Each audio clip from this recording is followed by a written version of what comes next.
자, 지금 중동 상황부터 우리가 얘기를 좀 해보도록 하겠습니다. 아마도 내일 이재명 대통령이 전쟁 추경에 대한 시정연설을 하게 될 걸로 보이는데요. 국무회의를 통해서도 또 그 제주 뭡니까 타운홀 미팅을 통해서 에너지 위기를 우리가 어떻게 돌파할 거냐. 언제까지 우리가 호르무즈 그렇죠. 뭐 사실 홍해, 의존도가 너무 높긴 합니다. 아프리카 희망봉 돌아서 오게 생겼어요. 원유가 어떤 그 이제 공급망의 다변화도 필요하다. 중동 말고 딴 데는 원유가 없나? 그럼 그걸 받아서 우리가 정제해서 좀 할 수 있는 방법은 없나? 그리고 또 재생에너지는 또 필요하지 않나? 뭐 이런 등등의 대안에 오늘 뭐 언론들이 많이 쓰고 있는데. 일단 그 중동 위기 상황부터 좀 살짝 얘기하고 그리고 이제 추경으로 가보도록 하겠습니다.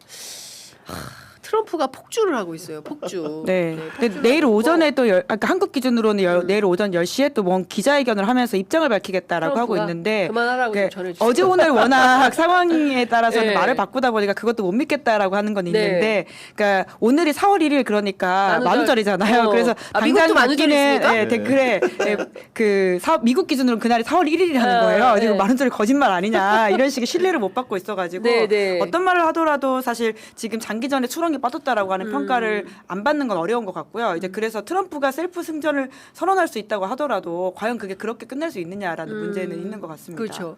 트럼프가 아무리 정신 승리를 해도 이란이 아니거든. 그러니까 저는 제일 심각한 게 트럼프가 이 명분 없는 침략 전쟁을 감행함으로 인해서 네타냐후의 꾀임을 받았든지 어땠든지 간에 명징하게 제대로 된 판단을 잘못한 후과를 전 세계가 지금 치르고 있고 그 호르무즈에 지금 통행세만 내게 생겼다라는 거예요. 네. 예. 지금 보면은 트럼프 대통령이 일종의 사실은 자기 동맹국들을 상대로 희망 고문을 하고 있다고 보는 건데 본인 스스로는 이란과 지금 협상하고 있다고 주장을 하는데 누가 보더라도 이란 같은 경우 공식적으로 협상한 바가 없다라는 주장을 하고 있기 때문에 도대체 이게 무슨 일인가? 그러면 이게 협상의 수위라는 것이 우리가 공식적으로 국가 간의 책임 있는 약조를 하는 게 아니고 물밑 소통 정도의 수준이 아닌가라는 생각이 드는 것이고 물밑 소통으로 과연 이스라엘과 미국이 벌인 이란 전쟁을 멈출 수 있을 것인가 이런 위기에 봉착을 하는 거고 결국 우리가 중동에서 굉장히 많은 원유를 수입하고 의존적인 행태를 띠고 있기 때문에 한국을 비롯한 아시아 국가들 같은 경우에는 경제적으로 심대한 위기를 겪고 있거든요. 결국 이런 상황에서 지금 호르무즈 해협의 그런 봉쇄 문제를 미국이 스스로 해결하지 않고 마치 동맹국들에게 책임을 전가하는 듯한 태도를 취함으로써 지금 우리가 받게 될 경제적 타격이라는 것은 외생 변수에서 너무나 커졌다. 그런 부분들이 너무나 우리 스스로 우리의 그런 그 위기나 이런 자체 생존을 결정할 수 없기 때문에 너무 안타까운 국면으로 가는 것 같습니다. 그러니까요. 그 대통령이 지금 잠 못 이루겠다라는 식의 그러니까 이야기까지 하고 있잖아요. 에너지 문제라고 하는 게 그러니까 뭐 당장 다변화를 하고 있겠지만 그게 내일 이루어지는 문제는 아니잖아요. 그러니까 단기적으로 우리가 지금 겪어야 될 문제는 사실 굉장히 당연한 과제이고 당장 OECD에서 우리의 성장률을 낮춰가지고 발표하기 시작했잖아요. 뿐만 아니라 어제 이제 환율도 1,530원 그리고 오늘 환율 좀 체크해 주세요. 그리고 다행히 이제 어제 또 트럼프 발언 때문에 오늘 또 증시는 올라가는 모양새긴 하던데 5,000대 초반까지도 떨어졌었거든요. 그러니까 오늘은 지금 다시 종전 올랐어요. 기대감에 코스피 매수 사이드카가 발동이 됐는데 맞습니다. 5,300선을 회복했다는 소식 들어와 있습니다. 그러니까 어젯밤에 완전 롤러코스터네. 트럼프 발언에 미장도 좀 올랐고요. 이제 그거의 영향을 좀 같이 받아가지고 우리 또 회복하고 있는 모양새인 것 같은데, 그러니까 좀 전반적인 체력을 키울 필요는 분명히 있다라고 하는 대통령의 말이라고 하는 것에 대해서는, 그러니까 이 전쟁이 끝난다고 하더라도 좀 우리가 염두에 둬야 될 중요한 포인트인 것 같습니다. 이 작년 가을에 이제 에이펙 즈음에서 대통령이 국력을 굉장히 강조를 많이 했어요. 그러니까 그 외교를 하다 보면 안 되겠다. 우리가 좀 국력을 더 키워야겠다라는 생각을 지울 수가 없다라고 했는데 이런 것들을 좀 내다본 예측이 아닌가 싶기도 하고 어제 또 트럼프가 트루스 소셜에 글을 올려가지고 동맹국들을 향해서 니네 스스로 석유 확보해. 호르무즈 해협 때문에 항공유 구하지 못하고 있는 모든 국가들 미국에서 사가. 우리 거 충분히 많아. 이렇게 얘기하고 만약에 뒤늦게라도 용기 내서 해협 가가지고 호르무즈 니네가 직접 가. 그래서 가져와. 이제는 스스로를 지키는 법을 배워야 할 것. 마치 그동안 미국이 다 해줬는데 이제 니네끼리 알아서 해. 뭐 이런 식인 거예요. 당신들이 우리를 돕지 않았던 것처럼 미국도 더 이상 당신들을 돕지 않을 것이다. 이란은 초토화됐고 어려운 단계 끝났다. 각자 석유를 확보해라. 흥! 뭐 이런 겁니다 지금 구경 기자님. 진짜로 이게 뭐 세계적인 안보 질서를 어떻게 보면 과거에 미국이 보면은 그래도 이제 평화 유지자로서 피스메이커로서 리더로서의 역할을 과거에 했다고 한다면은 트럼프 시대에는 너무나 공격적이고 이기적인 행태를 취하다 보니까 사실은 발생적으로 이 전쟁이 누구로부터 비롯됐습니까? 네. 미국이 스스로 결정해서 참전을 해놓고 그렇습니다. 동맹국들에게 함께 이제 싸우자라고 하는 것 자체 그 그러니까 레토릭이 말이 이유가 안 되는 없잖아요. 상황인데 이유가. 우리는 왜? 이란과 왜 싸워야 되는 그러니까요. 겁니까? 네. 그런 식의 명분도 없는 상황에서 싸움을 강요받다 보니까 어떻게 보면 동맹국이지만은 여러 예. 가지로 과학적인 계산을 해보고 여러 예. 실익들을 따져봐야 되는 건데 그런 절차를 깡그리 무시하고 여전히 이제 마치 그 동맹국들에게 삐졌다는 행태를 취하면서 사실 미국이 여러 가지 이제 각지에 우리는 주한미군을 두고 있고 예. 미군을 주둔하며 얻는 안보적 이익 같은 경우에도 헤아릴 수 없이 많음에도 불구하고 그런 이익의 측면을 완전히 배제하고 본인들은 손해만 봤다는 식의 레토릭을 계속 펼치는 것은 사실은 동맹국의 국민들을 설득할 수 없고 동맹국의 지도자를 설득할 수 없는 수단이라고 생각이 듭니다. 그러니까요.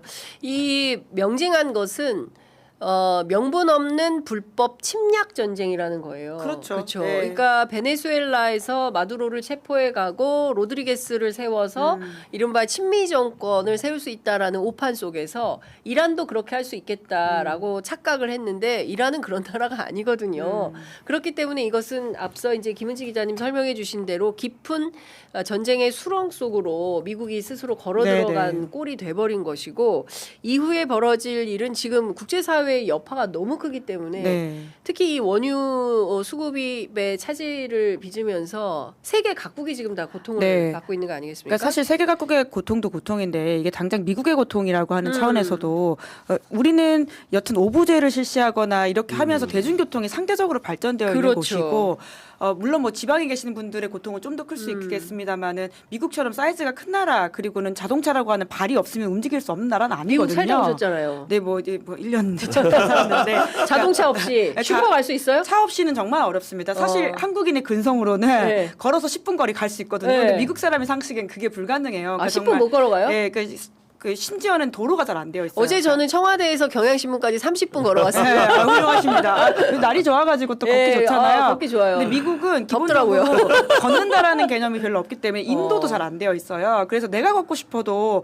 여기서 어떻게 건너가야 될지라는 생각이 들 정도로, 그러니까 뭐라고 할까, 기본적으로 차는 신발이라고 생각하는 사람들이거든요. 차가 신발이다. 예, 그러니까 그거가 없으면 움직일 수 없다라는 기본값을 가지고 있는 많은 미국인들한테는 이 유가 상승이라고 하는 게 지금 뭐 호르무즈 해협 좀 막혀도 우리는 괜찮다라고 말하지만 피부에 닿는 서민들의 이야기는 완전히 차원이 다릅니다. 그렇기 때문에 트럼프에 대한 비판의 여론들이 단순히 지금 마가 진영의 분열이 아니라 전반적인 굉장히 그 낮은 정서가 있는 것이고요. 그래서 지금 30%대까지 떨어졌다라고 하고 있지 않습니까? 그러면 지금은 중간 선거에서는 사실 트럼프 굉장히 위기라고 봐야 되고요. 그러니까 이걸 어떻게든 좀 해결해야 될 텐데 더더더더 지금은 이제 장기적으로 가게 되면 미군의 사상자가 늘어날 수밖에 없거든요. 그럼 트럼프는 사실 이제 끝이라고 봐야 될 것이고 그 안에서 사실 본인들은 그러니까 혜택만 다 가져가고 있잖아요. 그 자식들을 통해 가지고는 역배팅을 해가지고 돈을 벌고 심지어는 지금 뭐 국무전쟁부 장관 같은 경우에도 뭔가 배팅하려고 하다가 걸렸다라는 거잖아요. 그러니까 이러한 전반적인 모럴 해설들하고 아니, 하는 자기들 것을 돈 벌라고. 그러니까 트럼프가 가지고 있는 그 서민들한테 주는 이미지는 지금 판판이 다 깨지고 있는 것이기 때문에 못 버팁니다. 정말 이건 국내 정치적으로도, 그러니까 우리의 고통도 고통인데 트럼프라고 하는 정치인은 사실 버틸 수가 없는 상황이거든요. 그래서 내란숙의 윤석열처럼 계엄 선거. 그러니까 정말 그러한 아예 선거를 안 해버릴 수가 있다. 그러니까 서서히 그런 빌드업을 하고 있다라고 하는 게, 그러니까 특정 주에서 부정선거 음모론들을 계속 펼치면서 거기에 그 지역의 표는 그 지역 선관위가 까게 되어 있는데 그것들을 중앙 연방에서 다 가져가가지고 열어보겠다라는 식으로 하고 있어요. 플로리다 같은 경우. 그러니까 그 사실은 계엄과 비슷한 어떠한 충격적인 행위에 대한 빌드업들은 충분히 이루어지고 있다라고 보입니다. 그렇군요. 근데 이 와중에 지금 보면 국제 질서 자체가 지금 깨지고 있어요. 그러니까 유엔이 무력화된 이후에 지금 뭐 나토를 탈퇴한다라는 얘기가 그 누구죠? 저기 그 여기 십자가 그리고 나온 갑자기 그 국방장관 헤그세스. 아니 헤그세스 말고 루비오. 마크 루비오 국무장관. 국무장관 겸 안보실장인 거죠 지금 루비오가. 뭐 전쟁을 총괄하고 있는 모습은 맞는데요. 그래도 국무장관으로서는 사실 뭐 외교 정책을 총괄하고 있는 인사이죠. 그러니까 루비오마저도 그렇게 이야기를 하면, 그렇다고 해서 정말 나토를 탈퇴할까요? 어떻게 보세요? 그 뭐 트럼프 정부에서는 사실 국민만큼 예측이 좀 불가능한 것들이 있어서 함부로 말을 못하겠습니다. 그럴까 싶은데 그런 걸 하잖아요. 그러니까요. 그래서 이거는 네. 근데 어떻게 제가 문제는- 물어보니까 네. 어제 이제 국제 전문가들한테 제가 어제 취재해서 인터뷰하셨죠? 물어보니까 예. 트럼프가 실제 나토를 탈퇴할 수도 없지만 트럼프이기 때문에 실제로 나토를 탈퇴할 수도 있다. 그러니까요. 예. 네. 두 가지 가능성과 개연성이 다 있다. 이렇게 얘기를 하더라고요. 그러니까 이게 사실은 과거의 국제정치학에서 이론적으로 봤을 때 이미 한물간 그런 분석들이 그러니까요. 다시 유행을 하는 시대가 돌아온 건데 네. 저 같은 경우는 그 트럼프의 최근에 여러 가지 이제 그런 개입 행태를 보면서 그 라틴 아메리카에 한창 유행했던 도미노 효과라는 게 있었어요. 어떤 네. 거냐면은 쿠바 혁명 이후에 그 남미 전역에 공산 좌파 정권이 들어서고 있기 때문에 미국이 레짐 체인지를 시도하면서 이제 우파 정권으로 바꾸는 역할, 개입자 역할을 했었거든요. 네, 네. 사실 그런 이론들이 유효했던 것은 냉전적인 질서 안에서 미소가 겨루고 있기 때문이었는데 지금 미국이 보면은 베네수엘라에 어떻게 보면 정권 교체를 하려고 시도했던 거 아닙니까? 실제 네. 마두로를 체포해서 본국으로 데려왔기 때문에 지금 친미 정부 네, 만들긴 했죠. 명분은 그렇죠. 마약이었지만 친미 정권 수립으로 가고 있는 건데 당시의 남미와는 달리 다른 점이 있다고 한다면은 주변국들의 반응이 냉랭하다는 거예요. 네. 사실은 중동에서 벌이고 있는 이란을 상대로 한 전쟁이라는 것도 이슬람 혁명이라는 것이 79년에 있었기 때문에 네. 오래된 미국과의 그런 적대적인 관계인데 그런 레짐 체인지를 시도하는 상황에서 친미 국가라고 불리는 사우디나 UAE조차도 지금 이 전쟁에 불편감을 느끼고 있는 거거든요. 네. 그렇기 때문에 굉장히 해괴한 70년 냉전 질서 같은 그런 개입 행태를 보이고 있음에도 불구하고 네. 현상적으로 드러나는 측면은 그때와 많이 다르기 때문에 굉장히 우려되는 측면이 더 많다 이런 생각이 듭니다. 그러니까 가장 친미 국가라고 할 수 있는 나라 중에 하나가 일본이잖아요. 네. 그리고 하필이면 이 시기에 일본 총리는 이제 정상회담을 했었는데 그렇죠. 거기서도 우리가 군사적 개입까지 할 수 없다라는 취지의 예. 선을 그었던 것 아닙니까? 그런 것만 보더라도 트럼프는 굉장히 몰려 있다라고 볼 수 있고요. 사실 지금 내는 수많은 메시지들은 국내 정치적인 것들이 많다라고 보이는데 네. 동맹국들 흥칭북이라고 하는 이야기라고 하는 것이 네. 원래도 이러한 동맹에 대해서는 그러니까 뭐라고 할까 비판적인 시각을 가지고 있는 특히 트럼프 지지자들이 많습니다. 그러니까 이제 각자 먹고 살고 그럼 우리는 그냥 따로 다 하자 이런 식의 이야기라고 하는 것이 결과적으로는 그렇게 갈 가능성이 높아 보이고요. 이건 트럼프라고 하는 한 현상이긴 하지만 이제 격화시킨다는 차원에서는 네. 저는 한국인의 대미 의식도 대중 의식만큼 많이 바뀔 거라고 보고요. 그러니까요. 그러니까 뭐라고 할까요? 변화하는 세계에 있어서의 한국인들의 그 빠른 감각이라고 하는 것은 놀랍기 때문에 네. 그러니까 과거의 동맹의 기틀을 가지고 우리가 계속해서 미국을 바라보는 것도 네. 그 저변의 여론들이 바뀌고 있을 그렇죠. 것이다라는 생각이 듭니다. 맞습니다. 그 이를테면 지금 내란 속에 윤석열이 있으면 여전히 막 파병해야 된다, 뭐 이런 주장하면서 미국 이렇게 하자는 대로 따라가야 되고 강력한 한미 동맹, 네. 뭐 한미일 군사 협력 막 이러면서 뭐 동맹적 차원 뭐 이렇게 나왔을 거예요. 근데 얼마나 다행입니까? 예, 그런 생각이 이란이 좀- 적이라고 말했던 사람이잖아요. 그러니까요. 공개적으로. 이란이 공개적으로 그 외교 어디 가가지고 그런 얘기를 해서 그때 큰 소란이 김건희 씨는 사망여우 저 좋아한다고 이야기하고 네, 어떤 파병부대 가가지고 그런 그렇어요. 이야기했던 기억이 맞아요. 있습니다. 예. 하여간 그때만 생각해 보면 새록새록 진짜 나 부끄러워서 얼굴을 들 수 없을 지경의 발언들을 많이 했었던 것 같고요. 네. 어제 트럼프가 트루스 소셜에 또 영상을 하나 30초짜리 올렸어요. 영상을, 네. 그거 한번 잠깐 보고 또 말씀을 좀 들어보도록 하겠습니다.